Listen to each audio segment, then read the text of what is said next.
Welcome to Solemn Vanguard channel. Today we're having a look at my standard Granblue deck. And as always, don't forget to pick up your favorite zero damage gaming playmat at the link in the description. Now getting into it, I used this deck in London BCS. I went 6-0 at one point in Swiss and then I lost 2 rounds due to brickety bricking. So then I ended up being 13th place out of 240-ish people. Overall the deck did well, especially considering that I did not read up shit about the whole format after not bothering for so long. And as I thought it was, I didn't think much. I just met a lot of people and it was insanely fun, to be honest, meeting people. So getting into the profile, we start off with 4 Baskirk. He's essentially the only consistent calling you have. Sure, you have Captain Nightmist. This is the only hard plus that you can rely on every single turn, no matter what happens. So if you're hoping to build Granblue without him in standard, forget about it, it's not happening. You need him, he's all we have. Apart from that, the crit is also very handy. 3 Skull Dragon, riding him kinda sucks. It's kind of the end of the world, because again, we need that Baskirk, that act skill is too damn valuable. Regardless, having the protect on him at least helps somewhat. He just swings for gigantic numbers and he's the only thing we got to win. Well, second to are 2 Violence Flanger. Now some people are saying why 2? 1 is enough.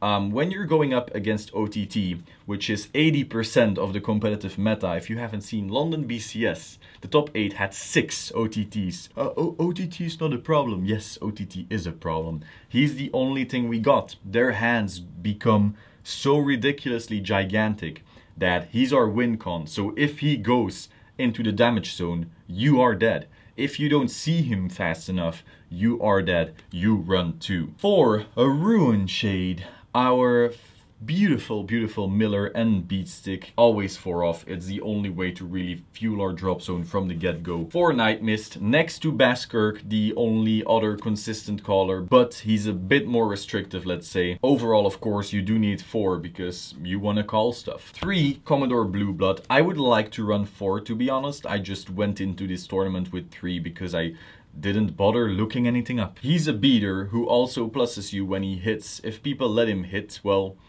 you tank them really hard. You just go, thank you so much for letting my best card in my deck hit. I will now be plussing both my drop and hand.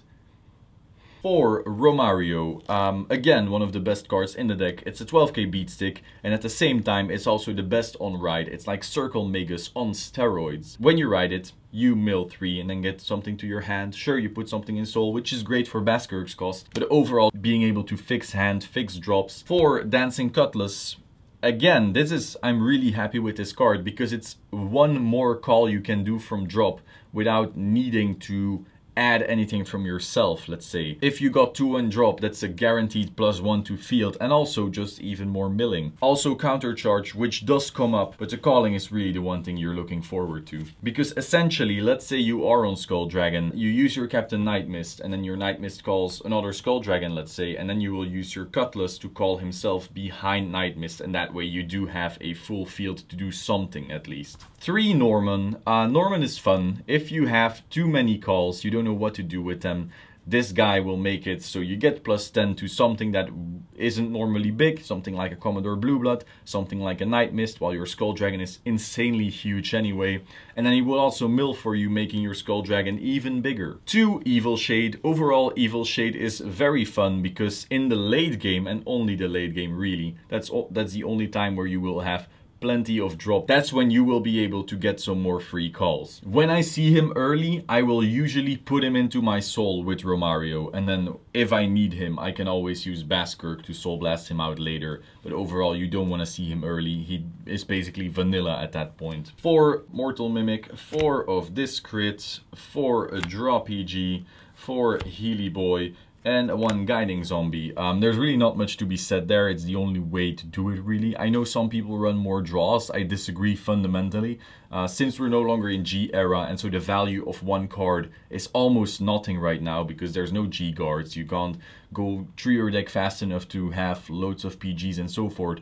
The value of 1 card has diminished to a point where draws are completely inferior again, meaning that The only reason we even run draws is because we're forced into them, because we can't run 12 crits, and also because we want the PGs right there. So overall, 8 crits, 4 draw, 4 heal, and then the only starter we have. So that is all for today. Hope you found this interesting. If you did, please subscribe to the Solemn Vanguard channel and click the bell button to stay up to date. Let me know your thoughts in the comments down below, and I will see you soon.